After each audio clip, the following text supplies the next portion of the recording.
Hey, what's happening, YouTube? Listen, I just wanted to share something with you right quick. This is actually a YouTube video I saw, and these are just a few clips I put together of it. It's an old panel discussion or debate with Malcolm X and three other civil rights activists from 1963. And those guys are giving their ideas of the best route to equality for the black man. Theirs being civil rights and integration versus Malcolm's idea of separation or a separate nationhood. And what makes this so powerful is that it reveals clearly where the movement went wrong and what direction the black man should have been going all this time. And it's funny because 30 years later, they bring back the same guys, and these civil rights activists who were against Malcolm later admit that his solutions were the better solutions. And this is the most revealing thing I've ever seen as far as why our people have not progressed in the last 60 years and beyond.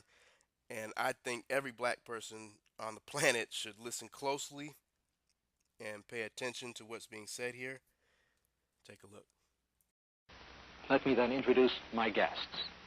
First, Wyatt T. Walker, Chief of Staff of the Southern Christian Leadership Conference and Executive Assistant to the Reverend Dr. Martin Luther King. Alan Morrison, New York editor of Ebony magazine. Malcolm X, minister of Mosque Number 7 here in New York City, a leader in the Black Muslim organization. And James Farmer, National Director of CORE, the Congress of Racial Equality. Mr. Farmer, I think I would begin the program by putting a first question to you, referring back to this Ebony magazine story that quotes you as saying that Negroes are fed up. You say they are, quote, not afraid to go to jail now. They wear jail sentences as badges of honor, not even being afraid of being shot. These people aren't going to stop. And I wonder, Mr. Farmer, how you would conclude that. Aren't going to stop until what? Until the rats in tenement slums in Harlem and 100 Harlems throughout the country stop biting our people. We're not going to stop in a word until we have the same rights that all Americans have. We're not going to stop until we have jobs and are not walking the street unemployed in a proportion which is more than 2 times as great as among whites. We're not going to stop until we have the right to a house, a decent home, an apartment, any place we choose to live. What would your assumption be about the time when, as you say, America becomes America for all people? I would expect that it will take several years longer in the North for us to wipe out the more subtle forms of discrimination in housing, in employment, in de facto school segregation, and of police brutality. I think, however, that within 5 or 10 years at the most, I'll be able to take a vacation and go fishing. Now, did you see what he just said? They expected equality in the areas of the slums, jobs, unemployment. They're saying unemployment was 2 times as much as whites. Housing, employment, police brutality. And he's not just talking about Jim Crow stuff. He's talking about equality across the board. And he said in several years, that'll be taken care of in the North. But in 5 to 10 years, at the most, he'll be able to take a vacation. This is in the 60s. Wow. And next you're going to hear Wyatt T. Walker actually agree with that. And then you'll see Malcolm's answer in his response to all this. How do you gentlemen feel about Mr. Farmer's timetable? Mr. Walker? Well, I would agree with Jim wholeheartedly that the revolution now has been mounted. I think this is a part of what Dr. King describes as the zeitgeist. It just had to come, and this is the moment. Malcolm X? Well, as a follower of the Honorable Elijah Muhammad and a Muslim, we believe that Mr. Muhammad has been raised by God to separate the so-called Negroes in this country from our former slave master and to lead us to a land of our own where we can stand on our own feet and solve our own problems. And we also believe that every effort to force integration upon the white man, or to force the so-called Negro into the white society, and will meet with bloodshed and destruction and no progress or benefit either to the so-called Negro or to the white man in this country. But do you think that this reflects a basic refusal to accept the development of the Negro's position? Well, I think in part it's a refusal or a failure to recognize the intensity of the demands. Now, I think that that recognition is coming. I think that the administration is beginning to recognize it. The speech of the president recently on civil rights indicates that. But this is because the pressure is kept up. And I fear that if the pressure relaxes now, that the tendency of the power structure to move will decline. That's why we intend to keep up the pressure, as I'm sure the other gentlemen here do. Malcolm X, I think perhaps we ought to turn to Malcolm X, who wanted to comment on that. Yes, on this white power structure. When you say power structure, I know you mean the white power structure, because that's all we have in America. The white power structure, to slow down that struggle for freedom and human dignity, uses tricks. 100 years ago, they could do it with chains. Today, they use tricks, and one of the tricks that they've invented is this token integration, to get Negro, so-called Negro leaders to accept a few token crumbs of integration that don't solve any problem for the masses of black people in this country whatsoever, but it does make the hand-picked Negroes be satisfied, to slow down the cry of the masses. Now, as you said earlier, the president is talking about new legislation and to take it out of the streets and put it back in the courts. Why, as long as it's in the streets, it's in the hands of the masses of black people who will not compromise or who cannot be bought out. But when you put it back in the courts, then that puts it back into the hands of the hand-picked Negro leaders, who will allow the judges and the other persons that are involved in this white power structure to slow them down. It's only a trick. And as long as the masses of black people are involved in the struggle for freedom, not integration, but freedom, and respect as human beings, respect as men, and show that they're willing to die to be respected as men, then the power structure sits up and takes notice. They're only worried when they know that the masses of black people are ready to explode, and in exploding it will destroy some of the furniture in their house, and then they react accordingly. And yet, Mr. Morrison, it seems to me that the president was saying that while he seeks to remove the struggle from the streets, that the courts have gone quite far, that the presidential office, the executive branch of our government, in the president's terms, has made certain steps, and he seems to be saying more now. He says we face, therefore, a moral crisis as a country and a people. They cannot be met by repressive police action. It cannot be left to increase demonstrations in the streets. It cannot be quieted by token moves or talk. It is time to act in the Congress, in your state and local legislative body, and above all, in all of our daily lives, which is more than saying, let's send it back to the courts. Why didn't he say this 3 years ago?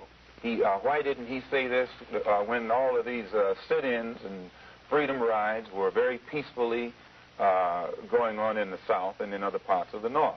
The man didn't say anything until he found out that black people in this country were ready to explode. And as soon as he saw that the explosion then was a threat to the white society, he came up with this mealy-mouthed speech, which is too late, and it's only a speech. We still don't see any actions that have stemmed from it. It's still only in the stage of words. I think the speech is late, Minister Malcolm X, but not too late. No pronouncement that was that impressive and forthright from a president of the United States. No one made a better pronouncement than Abraham Lincoln made 100 years ago, and that still hasn't been put into practice. It's still a pronouncement.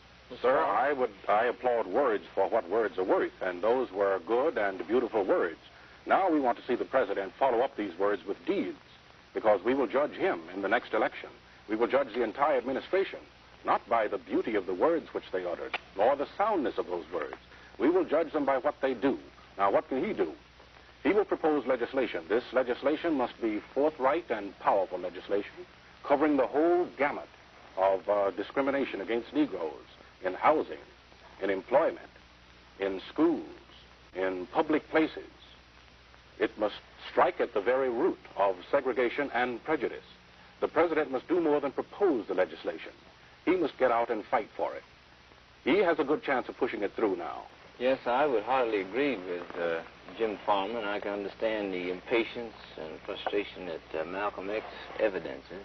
Not frustration. I want to straighten you out. Maybe impatience, but not frustration. Well, you're only frustrated when you don't get what you expect. And a black man is out of his mind after sitting around here listening to these political speeches by politicians for 100 years. He's out of his mind if he thinks that he's going to get anything more today than he got 100 years ago. Well, I was about to say that Mr. Kennedy probably has another think coming if he proposes legislation, and I personally don't believe that it has a prayer of passing. Now, if you notice, these people are putting all their hopes into the promises of what the white politicians are saying, instead of versus what Malcolm said about black people doing something for themselves. And Wyatt, you can tell he doesn't even want to try to listen or acknowledge what Malcolm's saying. They try to ignore him and keep his commentary to a minimum. I think it's got to come through some strong executive action. It may be that we'll have to see martial law declared in several areas throughout the South. You mean a military dictatorship? Well, I don't choose to describe it as. It'll take a military dictatorship to bring black people and white people together in the same house. It'll take a military, if all of the token integration, which you've seen in the South, and it's only tokenism, and if this has caused the bloodshed that it has, what do you think white people, both North and South, will do on the basis of real integration? If you only ask for crumbs, and the granting of those crumbs causes bloodshed, what do you think will be caused when you ask for a loaf of bread or a bakery in which to bake your own bread? Well, let me continue with... Go ahead, and as you can see, Wyatt, he doesn't even want to address anything Malcolm's saying or even look him in the eye. Let's keep looking. And the revolution is not going to develop in an orderly and scheduled fashion. It's going to develop so fast that the administration won't be able to cope with it. And in some moments, I think it's going to be even more swift than what Jim Farmer conjectured. We may see the resolution of this in another year. And now, why should the black man have to go to court to get freedom when a white man in this country is free when he's born? Why should the black man need some legislation to prove that he's a human being when you don't need any legislation to prove that whites are human beings? So I make this point because, to come right back to my initial statement at the outset of the program, you will never get real freedom and recognition between black and white people in this country without destroying the country, without destroying the present political system, without destroying the present economic system, without rewriting the entire Constitution. It'll be a complete destruction of everything that America supposedly stands for before a white man in this country will recognize a black man as something on the same level with himself. And this is why the Honorable Elijah Muhammad teaches us that the best way to solve the problem is complete separation. Let the black man, those of our people in this country who want to, have a country of our own where we can go and stand on our own feet and solve our own problems and not have to continue going to court or waiting for some politician to legislate for another 100 or 2 years to prove that we're human beings. Mr. Moderator, I've discussed this with Minister Malcolm before, and after seeing Mississippi and Alabama close up, I'd be glad to give him those states if it were within my power to do so. Yet, as I think I've said before, Minister Malcolm, as I've said before, Minister Malcolm, the thing that bothers me about your idea of a black nation within a nation, presumably, if it can be effected then, is that if the white man hates us as much as you say he does, what a target that makes if we were all together. All right. His deeds. Okay, well, now let's see. Okay, if he hates us that much, then I would hate to be all gathered in one place. I'd rather be dispersed throughout this nation. He could drop one controlled atom bomb and wipe us out. He could strangle us with a net of... He's wiping you out. He could strangle us. Secretary May I finish? He certainly did.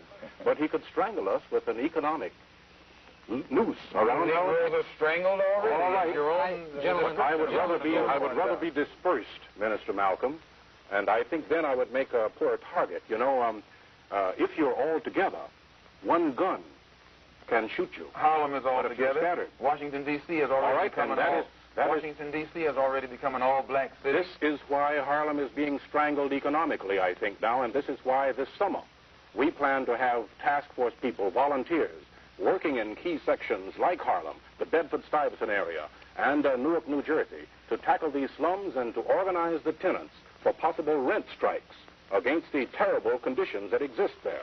We want, in other words, to get this nonsense of race and racism behind us so that we can release the tremendous resources that are being tied up, not only in terms of money, in terms of talent and intelligence and thought, to work on the problems of unemployment generally, the problems of disease and health, the other problems that afflict all people in our country. Well, you haven't mentioned marches on Washington, but of course they appear in the, word of them appear in the paper today.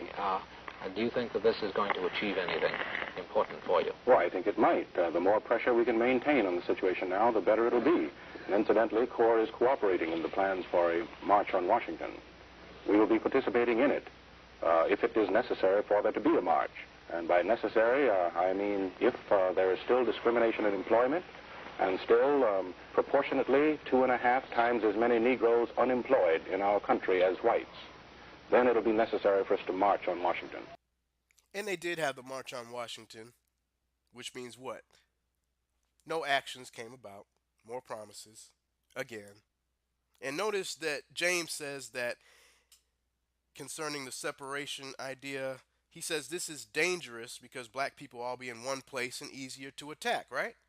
But look, he says that is because if whites are so evil that we need to do this, then that would fail because we'd all be grouped in one place and not spread out. But the problem with that is that contradicts his whole premise, because his reason for getting around Malcolm's separation idea is that whites are too evil to let that happen. Well, if that's the case, doesn't that mean they're too evil to believe their promises about legislation and integration and things that you want? Because you can't have it both ways. And this is why when he brought up how if they did that, they would just strangle us, Malcolm said, well, they're strangling us already. So if this guy wants to use the fact that whites are evil as his way to get around Malcolm, then we shouldn't even be having this discussion at all, because that means they'd be too evil to come through on all of the promises you're asking for. But what I think was most significant historically about the last demand was that it came from an official agency of the United States government, the United States Civil Rights Commission, which significantly is predominantly white. And it shows, I think, Minister Malcolm X, that there are many white people who favor drastic action against the segregationists of the South and are seeking conscientiously to end segregation and to create equality between Negroes and whites in America. But if there are many whites who are trying to do this, why isn't more being done about it? Well, because what you're saying in essence is that the government is responsible for segregation, that the government is subsidizing segregation, that the government is the one that's actually instigating and carrying out this segregation that the politicians profess to be against. All of the segregationist Southern governments are Democrats. You have a Democratic administration sitting in Washington, D.C. But whoever practices it is still wrong. But the point is, how can the Kennedy brothers, who are Democrats and are supposedly some of the strongest politicians in this country with political power, how is it that they cannot get their segregationist party members to go along with their program if the program of the segregationists differs from the program of the whites who are in power in Washington, D.C.? Well, I don't think they should try very hard, because obviously there's a fundamental conflict. They have to be in cahoots with each other. Policy, philosophy, and ideology between the Democrats outside of the South and the Democrats in the South. The Democrats in the North never condemn and disassociate themselves from the Democrats in the South. It is the Democrats in the South who defect from the party. I wish to make one correction there. That was done in 1948 by President Harry Truman, who challenged the segregationist South and introduced and advocated a civil rights program which resulted in the secession from the Democratic Party. It was a temporary secession, mind you. But nevertheless, it was a secession. And was the civil rights program passed? No, it wasn't. Oh, man. So, Alan Morrison is here defending the good intentions of the white power structure, which is a problem that our people still have to this day. And then he tries to bring up Truman in the 40s on what he said about bringing an end to segregation. But again, no action, just words.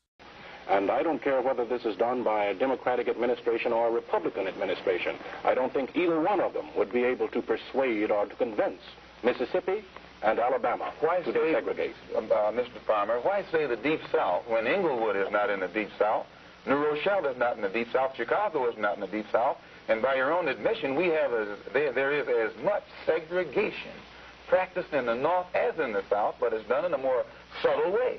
And the mistake that is made by many of our people who are in this so-called civil rights struggle, I have to say so-called civil rights struggle, is they always make a distinction between North and South. You don't find the black man in the South doesn't catch as much hell as the black man in the North. Only difference is the black man in the South knows where it is, and the black man in the North is being tricked every day by white liberals who grin in his face and pretend to be his friend, but at the same time is practicing segregation just as much as the white man in the South is practicing it. It's bad as anything, both places, all over the country. And it doesn't matter the shape that it takes one place or another.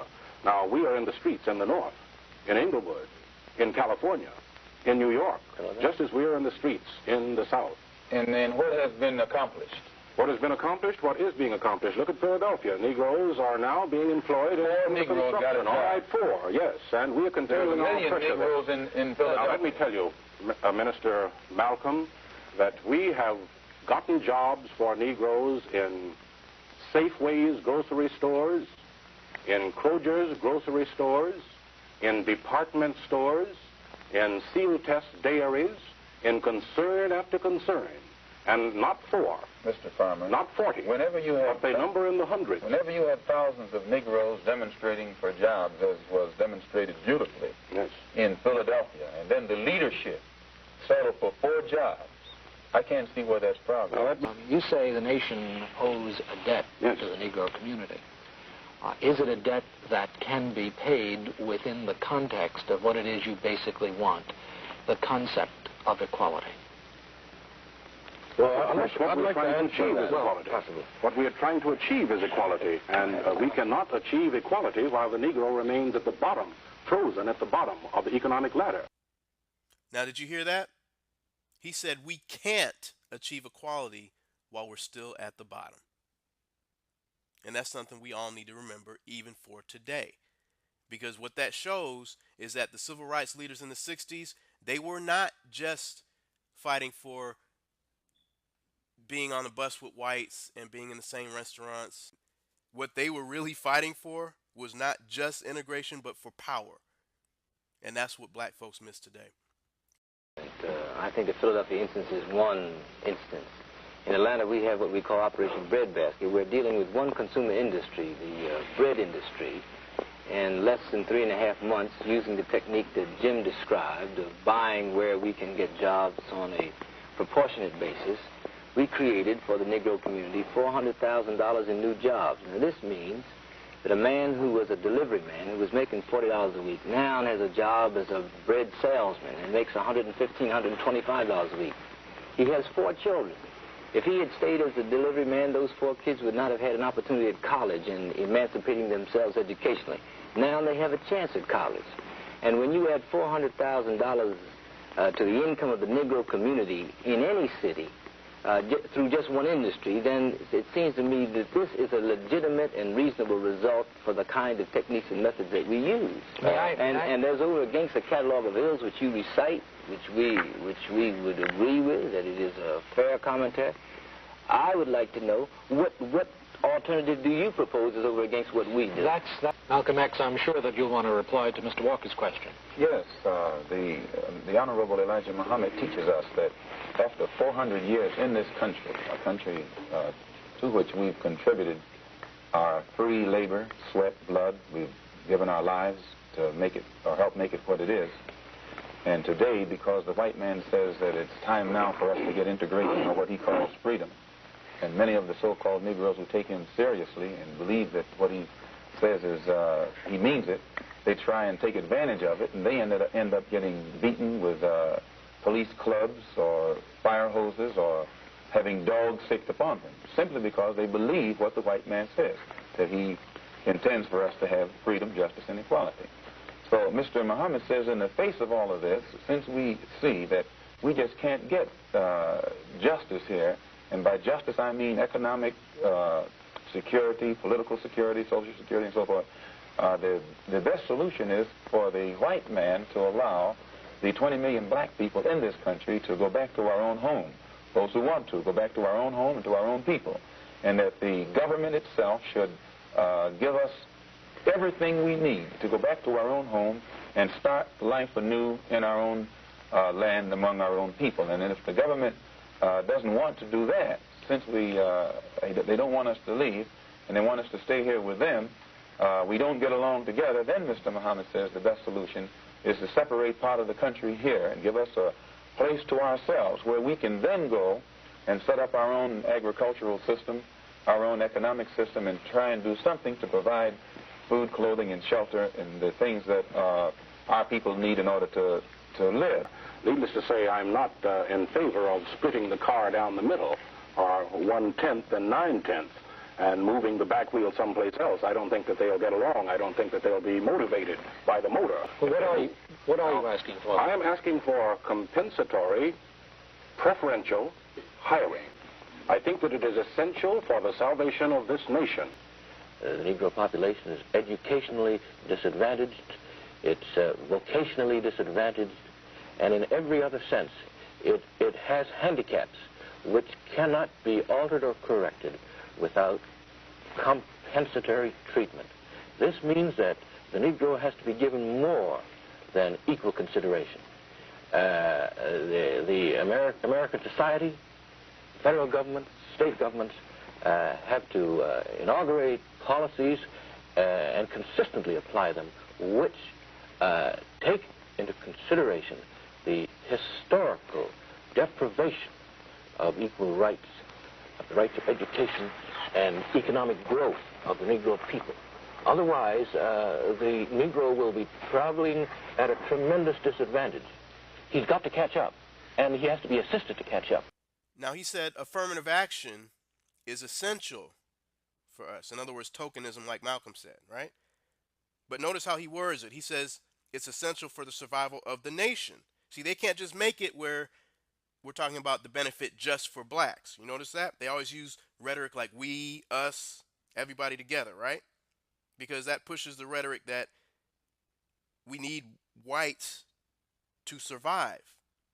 We need their help to survive. And they're smart enough to know, these guys, that if they're going to help us, they're going to want something in return. They're going to want some type of benefit. Now, from all that, it's now 2018. He mentioned economic growth. Have we got economic growth from all that? Nope. Now, this is one of my major criticisms of President Kennedy's executive order on housing. It applies only to housing to be built from the date of the order and future federally financed housing, whereas to give the Negro people of this country a fair break and really a chance to get into housing and to get out of ghettos, he should have included all housing that had been constructed with public funds. That's right. All federally financed housing should have been included, but he didn't. And this is what is frequently happening. When the Negro makes a gain, the gain starts as of now.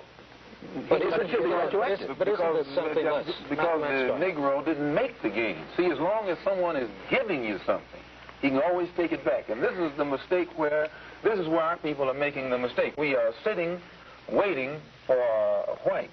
Nobody gives the Negro anything. I don't mean it in that sense. Either in court or out of court, we've been sitting and waiting for the man to give us some concessions. Now, whenever you ask if you're asking the white power structure for jobs, that's only a temporary solution. If you ask the white power structure for housing, that's a temporary solution. As Mr. Farmer said, where the Negro used to ask for equality, now he's asking for more. He's asking for more than equality. Well, likewise, if they give us more than equality, 10 years from now, we're going to be asking for more than that because the problem has still not gotten a real solution. Mr. Moderator. Just one moment, let me finish what I'm going to say. As long as we accept a temporary solution, the problem will go unsolved. It'll be solved for you and me right now, but not for our children. See what he just said? Temporary solutions. Remember that for later on. Now look what James is going to say in reaction to that. Now Malcolm's going to ask him what he's actually gained from his solutions. And you're going to notice that all his solutions, again, are just promises by the government. And he's going to pause and, he's trying hard to think of some way that he's gained. And then he gets offended when all Malcolm's trying to do is let them know what's effective, what works. If the black nations in Africa, most of which have a less number of educated Africans than exist among black people in this country, yet they can establish their own independent nations and try and create a future for their people, then Mr. Muhammad says here in America there are enough black people who profess to be educated, and with all this talk about equality with the white man, if we're equal with the white man, why can't we separate from him and set up our own government and go for ourselves and solve our own problems? I don't think Malcolm X's analogy of the nations in Africa and Asia that are freeing themselves, you have there on the one hand a black or brown majority, whereas the Negro community in America is a black or brown minority. And I don't think the analogy quite holds water, and this is why we... But your whole philosophy comes out of India. This nonviolent thing is based upon 400 million Indians doing passive sit-down on 100,000 whites, and you use that. Well, in this country, you're still a minority, yet you're going to use tactics that was used by a dark minority in another land. I think this shows how little you know about nonviolence, because Gandhi began his campaign among the Indians in South Africa, who are a minority. And they're still they're still a minority, and they still have the problem. Nonviolence is more effective when you have large numbers of people. That is what we found out in Birmingham. It's what we found out all over North Carolina. What did you gain in Birmingham? Now, wait a minute. Let me tell you what we've gained in North Carolina. What did you gain in Birmingham? Let me tell you what we've gained there. He can answer that. This was his campaign in Birmingham. Ask me about our campaign. What did you gain in North Carolina? Let me tell you what we've gained. We've gained jobs. We've gained open employment. In Greensboro, North Carolina, one of the officials of the city who is in charge of employment has announced that hereinafter all city employment will be on a merit basis and there'll be no discrimination.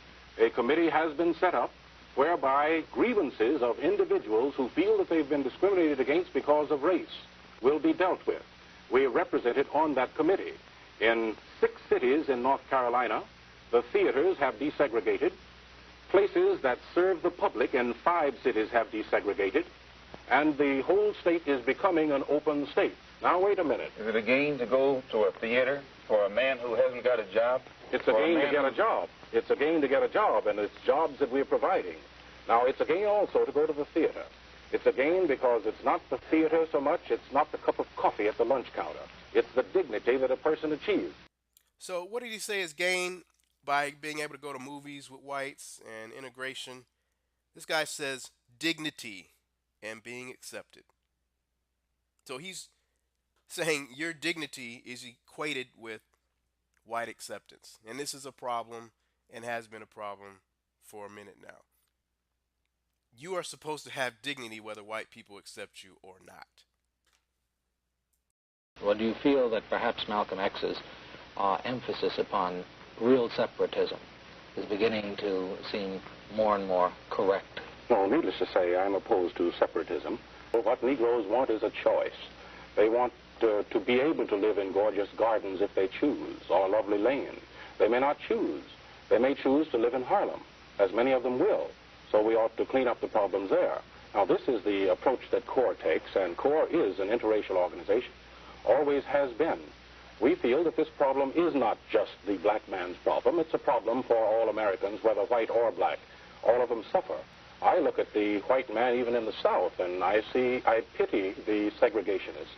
I think that he is as much a victim of the historical forces about which we've been talking as the Negro has. Now, we are trying to free him as we gain freedom for ourselves. America is a melting pot in the sense that people come together out of proud traditions, out of cultures, feeling that they have something to contribute to the total overall culture. Negroes increasingly are finding something in their background, their heritage, their culture to contribute. This, I think, is the future of America. Malcolm X, I wonder whether you can accept the notion that a white man is no more responsible for his skin than is a man who is black. If he's not responsible for his skin, he is responsible for his deeds. And collectively, the white people in this country are guilty today and must accept the blame for the collective criminal act that was committed against black people by bringing our people to this country. And if it is not the whiteness of his skin, for which the Honorable Elijah Muhammad teaches us that he's entering into condemnation today, it is his deeds, and you can't hardly separate his deed from his skin. The country that has been established here has been established by white people for the benefit of white people. The economic system, the political system, the educational system of America has been set up primarily for the benefit of white people. Our people were brought here in chains, forcibly, not on the Mayflower, but in slave ships, to add to the American economy, and we've been exploited politically, economically, and otherwise ever since. See what he said? The benefits of integration is that blacks can contribute to the overall culture. Now, what does that mean, overall culture, in this country? Well, you might as well just slip in the word European. And he says white people have problems with racism as well, and they're suffering just as bad as us. Now, I thought at first he was saying that this is a problem for black folks. How did it switch over to now we're all Americans? You know why that is? Because this shows you that these people are being backed by a white agenda. They're only telling you what they're allowed to tell you. How do we know this? Because when you let whites control the struggle, then in the end, the results will be what benefits them. See, now look at how the host is now going to try to cut in, which he's been doing, but he's going to cut in with all this trying to convince Malcolm to feed into the whole faith in good intentions of whites solution. Again. And he doesn't let him respond, of course. And look at Malcolm's reaction to all this. And this is what the media does. The media has been putting this spin on us ever since. You know, have faith in whites attempting to change, or whites' potential to change. And you're going to see Wyatt Walker agree right along with it. And many of these same white people, Malcolm X, are attempting now to change that structure, to change what it is that you say. I think that there are very few, there's no one at this table, and there are very few people I know who would deny the validity of much that you describe, but the potential for the future, the potential not for the distant future, but for the here and now. And I turn to Mr. Walker and ask him whether in his own activities in the South now, which is so real, and have achieved certain things, whether they haven't been achieved, these achievements haven't been made with the assistance, North and South, of certain white men. Oh, absolutely. Okay, so now what you're about to see is those same two brothers, James and Wyatt, are going to come back for the same panel. They're the ones that's left about 30 years later, and I think it's probably the early 90s, and you're going to see what they have to say about this same conversation they had with Malcolm. Now check this out. Gentlemen, we've survived. Alan Morrison is gone, and Malcolm X was assassinated not all that much after our program together, a couple of years. Which civil rights movement is going to be remembered? The separatist, the integrationist? Malcolm moved closer toward the civil rights movement after his return from Mecca. Absolutely. And the civil rights movement moved closer to Malcolm, with black identity becoming a part of the civil rights struggle. So the mainstream of the United States civil rights struggle today is part integrationist and part black identity and Afrocentrism, if you will. This is a combination of the two, and that's what will be remembered. and successful? Well, I don't subscribe to it being successful. Wait, what? What you mean not successful? I don't claim to be successful. Well, the opposite of success is failure. So this guy's admitting he failed. And keep in mind, this is the right-hand man of Dr. King. Not successful. What does that tell us? I remember the morning that I stood by the Washington Monument on the Great March in '63. And I really believe with all my heart that the beloved community was just around the corner, 7 or 8 years away. And now here, 30-some years later or more, I know I will not see it in my lifetime, even if I live to be 100 years old. Mm-hmm. And that's the reality. There's the illusion that progress has been made, but the reality is that what progress has been made has been more cosmetic than it has been consequential. We were successful in the initial goals. Those were short-term or short-range. We were fighting against Jim Crow, against segregation, and not against racism, unfortunately, and we may have confused the two. We thought that by knocking down the for colored and for white signs, we would solve the race problem. That was far too simplistic. We did knock out Jim Crow, which was U.S. form apartheid, if you will. But what remained was racism, and that's a concept, that's an idea, that's a belief that the skin color and hair texture has something to do with morality, with character, with intelligence, and other human qualities. That remains with us.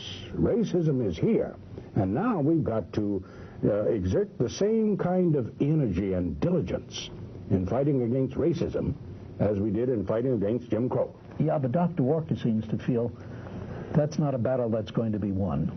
Is that unfair? I don't think it's going to be won in my time, and the reason I don't think it's going to be won in my time is that my view of American history is that its foundation began with the wedding, voluntarily or involuntarily, of capitalism and racism.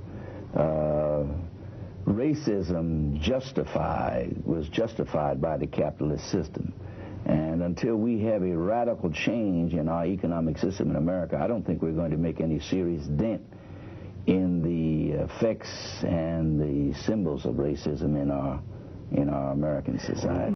Now watch what James says next. You know, rather than address the question directly, which is about separation versus integration, he's going to dance around it and talk about Afrocentrism.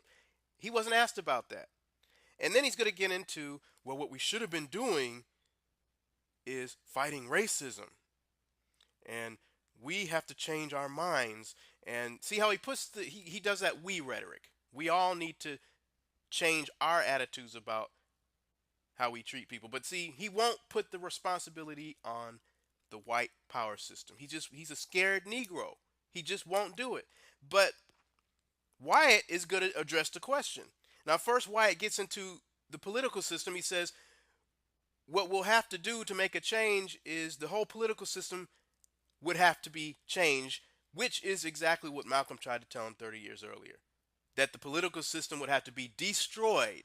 Same thing. I don't know if he realizes it, but he's saying the same thing Malcolm already tried to tell him. Now watch this. Yeah, but racism can be overcome. We socialize our kids from the beginning of their consciousness to believe that they somehow are superior to people of different cultures, and that being different is somehow being bad. If you do have to be taught to hate, you do have to be taught to be a racist, then it is equally true that you can be untaught. So, Jim, nearly 30 years ago, you said you thought it would take maybe 5 years, maybe 10 years, and you could go fishing. When I remind you of that, yeah, Wyatt is right. I'll go fishing in the next life. Now, both of us were more optimistic about the possibility of change in American society than we needed to be. And I confess in this redo that Malcolm was more accurate about an assessment of where America was on race than we were at that point in time. Yes, but the funny... Stop. What did he just say? Let's play that back. And I confess in this redo that Malcolm was more accurate about an assessment of where America was on race than we were at that point in time. Yes, but the funny... This man said Malcolm's solution was more accurate than what they were trying to do. And what was Malcolm trying to tell them the whole time? Separation. Separate nation. So in essence, he's admitting that what we should have been striving for the whole time is separation. Isn't that crazy? And then James, he just won't go there. He goes back to this whole, oh, maybe the next president can do something. Not us doing something for ourselves. He's still on that. Let's wait for them to do something for us. And he should know better after 30 years, but he's a scared Negro. And even Wyatt was scared to bring up Reagan's name. The white man had to bring it up for him. These people set us back. Look at this. Too. I do want to emphasize that we made some changes. Wyatt made some changes. The SCLC made some changes. And CORE did too in this country. We did wipe out Jim Crow for all practical purposes. We just overestimated the impact that would have on changing the life condition of the black American. Maybe President-elect Clinton, I will call his name, Yes. will have a different point of view and will take a stronger stand. Well, he's made an important statement today or yesterday that the Haitians, whom the gentleman whose name I don't want to mention, turned away, that they will be received. Maybe he can take the leadership then in starting us off on the right track in fighting against racism in this country, as we fought against Jim Crow years ago. Do you think that gentleman, Ronald Reagan, whose name you don't want to mention, do you think he did not reflect the country he led? Reagan, no, he pretty much reflected the country he led, because he made, in my view, he made racism popular in America. Legitimate. Legitimate and popular. I mean, it was the way to be. And it is because he was so isolated from what was going on in race relations in America. He was supremely naive and or ignorant for a sitting president on matters of race. And he took the guilt and the shame out of being racist. Now it's all right, people to be racist. Maybe we can turn that around with a new president. SCLC has been forced into being a regional organization. We do not really have a national civil rights movement. No. But the hope is that you do have local civil rights activities, which is very bright and very dynamic and very energetic. And that's the hope for tomorrow. Get together now, the organizations don't have a sense of objective. We don't know where we're going specifically. And that's partly because we fail to have long-range planning. Get together now, the organizations don't have a sense of objective. We don't know where we're going specifically. And that's partly because we fail to have long-range planning. Yes, I have said that the Achilles heel of our era, Jim, is that we were so optimistic that we did not train the next generation to take over for us when we passed off the scene. This is sad, man. So these guys that fought all them years, they're admitting that their failure was they did not put a plan in action for the next generation. In other words, they didn't have a long-range plan. And again, this is exactly what Malcolm tried to tell him in that panel. Look at this. Now, whenever you ask if you're asking the white power structure for jobs, that's only a temporary solution. If you ask the white power structure for housing, that's a temporary solution. As long as we accept the temporary solution, the problem will go unsolved. It'll be solved for you and me right now, but not for our children, but not for our children, but not for our children. Wow. So, basically what I love about this video is it reveals much needed honesty on the part of the civil rights leaders from the 60s. That's much needed because today our people seem to think that we are better off than we were in the 50s and 60s, that we've achieved equality. So much so to the point where they would actually think when you bring up separation, they will call you a racist. Because to them, well, I can ride the bus with white people now. I can go to school with them. I can be hired by them, by their corporation. They even accept us as wives and husbands now. When they should have been saying, why can't we have our own movie theaters like them? Why can't we build our own corporations like them? Why can't we have our own political system or transportation system like them? Why can't we have the controlling end of our own communities like them?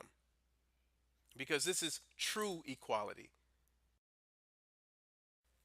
I originally created this platform because I wanted to help my people, and I thought that the best way that I could do that was through religion, but I was wrong. But this is crazy. I mean, this video shows us what we should be doing